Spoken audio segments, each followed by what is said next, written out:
जी नमस्ते। देखो ऐसा है, अगर कुछ काम कर रहे हो आप इस समय, तो वो काम छोड़ छाड़ के आप मेरे पास बैठ जाओ।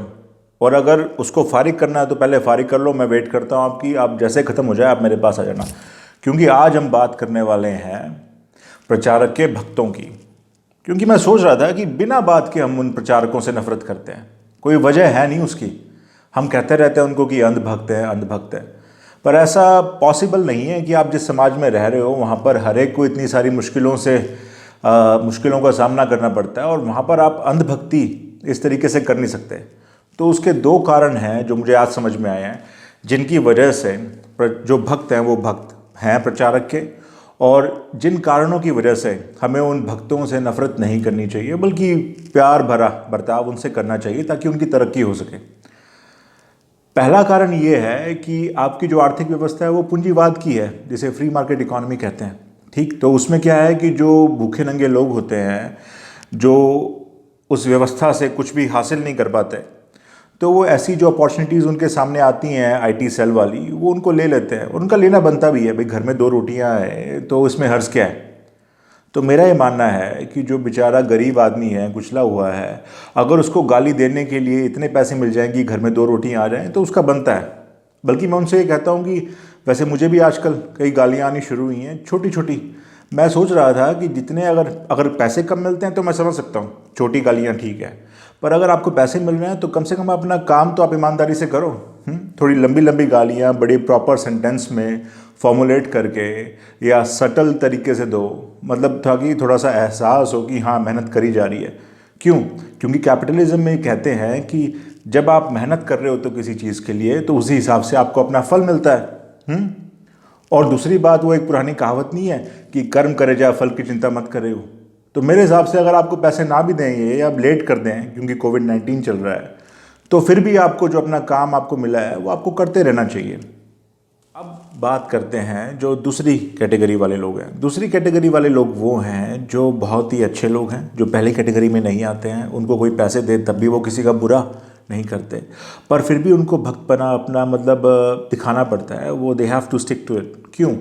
क्योंकि उन्होंने एक ऐसी रेडिकल सोच के लिए एक दाव खेला था। क्यों? 70 साल से जो देश की धज्जियाँ उड़ाई जा रही थी धीरे धीरे करके दूसरी पॉलिटिकल पार्टी द्वारा, तो उन्होंने वो उसके हक में नहीं थे, जो एक दूसरे कैटेगरी वाले भक्त हैं। तो उन्होंने सोचा कि एक ऐसे व्यक्ति के ऊपर दाव खेला जाए जो बिल्कुल ही सब कुछ पलट के रख दे और सब कुछ अच्छा हो जाए।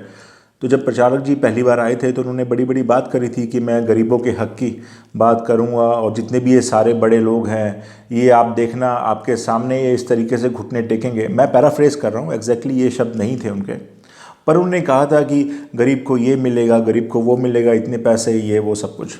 ठीक, तो गरीब ने क्या कहा कि ये तो बड़ी अच्छी बात है, कि एक आदमी आया है, अकेला आदमी, पॉलिटिकल पार्टी भी नहीं थी उसमें, ना ही विचारधारा थी। उन्होंने कहा कि एक ऐसा मसीहा आया है जो सब कुछ बदल के रख देगा और हमारे हक का वातावरण है उसको मतलब पैदा करेगा। तो उन्होंने बहुत बड़ा दाव खेला। तो जो बहती धारा के खिलाफ दाव खेलता है व्यक्ति, अगर वो सब कुछ उसके सामने धराशायी भी हो रहा होता है तो वो स्टिक करता है, क्योंकि उसको फेस सेविंग करनी होती है। वो कभी ये नहीं कह पाता, जब तक सब कुछ तहस नहस नहीं हो जाता वो ये कहने लायक नहीं होता कि मैंने जो करा वो गलत किया। ठीक है, तो जो ये दूसरी कैटेगरी वाले लोग हैं, भक्त हैं, इनका ये कहना बनता है कि कोई बात नहीं, सब कुछ ठीक हो रहा है। ये जस्टिफाई, ये जब आपको कह रहे होते हैं कि नहीं प्रचारक ये कर रहे हैं वो कर रहे हैं, तो ये आपसे नहीं कह रहे होते, बेसिकली ये खुद को सांत्वना दे रहे होते हैं, खुद से जस्टिफाई कर रहे होते हैं कि कोई बात नहीं, जो मैंने कदम उठाया था इस प्रचारक को इस पोजीशन में बिठाने का, वो मेरा कदम ठीक था। और मेरा ये मानना है कि ये लोग, जो ये वाले भक्त हैं, वो तब तक नहीं शांत बैठेंगे जब तक ये जो पूरी की पूरी इनके सामने व्यवस्था है ये धराशायी नहीं हो जाती।